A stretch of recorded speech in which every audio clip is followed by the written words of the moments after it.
এখন আবার কি দেখাই দাঁড়াও। আদিল তো চলেছে। আদিল চলেছে মানে? ও কোথায় গেল এখন? জানি না, আমি দরজা দিয়ে দাঁড়িয়ে দেখি যে আদিল দাঁড়িয়ে আছে, কিন্তু আমি তো না দেখে গেট খুললি। তুমি শুধু কে বাইরে যাবে না? তুমি কেমন? আমি তো কিছুই জানি না। খুশি হও নাই? হ্যাঁ অনেক খুশি। তো সব টাকা গেছে, কথাই বুঝতে পারতেছি না। তুমি আমার কইতে আমিও তোমার সারপ্রাইজ দিতাম। লেবু শরবত খাবা? তুমি একটু বহো, লেবু শরবত দিয়ে।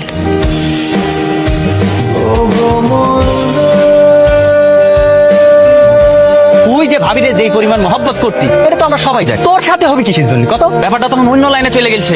আমাদেরকে তো কিছু একটা করতে হবে নাকি? এখনো কোনো কিছু ভাবতে পারিনি। বিশেষ করে আদিল যখন বাড়িতে না থাকে, একটা মানুষ ঢুকলো, একটা কাক পক্ষীও যদি ঢোকে, সেই খবরটা দিবি।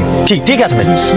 ভাই আপনারা যা মনে করতেছেন ব্যাপারটা তার চেয়ে বেশি সিরিয়াস। এত বছরে আপনার অ্যাকাউন্টে কোনো টাকাই জমা হয়নি, সব টাকা জমা হয়েছে আপনার স্ত্রীর অ্যাকাউন্টে। সেটা নমিনিও আপনি না, অন্য কেউ। শামসুল আলম সুমন। আসার সময় কিছু টাকা পয়সা নিয়ে এসেছিলা, ওই টাকা পয়সা বাসাতে রাখার দরকার নাই। বুঝতে তো পারছো সিচুয়েশন।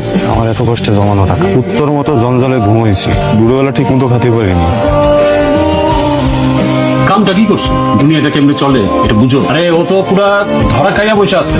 এই জমির কাগজপত্র যা দেখলাম তাতে এই জমিতে আদিল আলীর 1 ইঞ্চি মালিকানা নাই। তার বউ এই জমি তার নামে রেজিস্ট্রি করছে। তুমি তো এই যুগের ছেলে, তুমি কেমনে কইরা বিশ্বাস কইরা তোমার বউর কাছে টাকা দিয়ে দিলা? শাহের বেটা ইয়াবা খোর একটা মোটরসাইকেল চালায়, যে আইসার আবার আইফোনও চালায়, জানো? ভাবি মনে হয় আইফোন কিনে দিয়েছে। একবার যদি কেউ ইয়াবার খপ্পরে পড়ে, তখন আর মানুষ থাকে না রে, ইবলিশ হয়ে যায়। যেটা করতে হবে ঠান্ডা মাথায় বুঝে শুনে করতে হবে, বুঝেছিস? আইসনে তো কালকা তোমার মালটা তো ঠিকই টের পেয়ে যাবো। তার আগে মালটারে সরাই দিতে হইব। মালটারে মাইরা আলাই তুমি কমো বিদেশে বা বিদেশ গেছে। আপনি আসলে ধরা খেয়েছেন অন্য জায়গায়। এই বিশ্বাসঘাতকতার দুনিয়ায় বিশ্বাস করে ধরা রাখেছেন আপনি। আর এখন যে তার প্রেমিক, যার সাথে তার অনৈতিক সম্পর্ক, সে হইতেছে ইয়াবাখোর।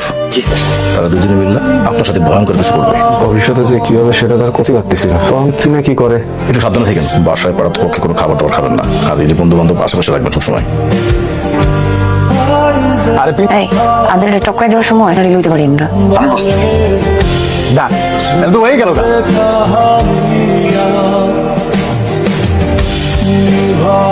আহো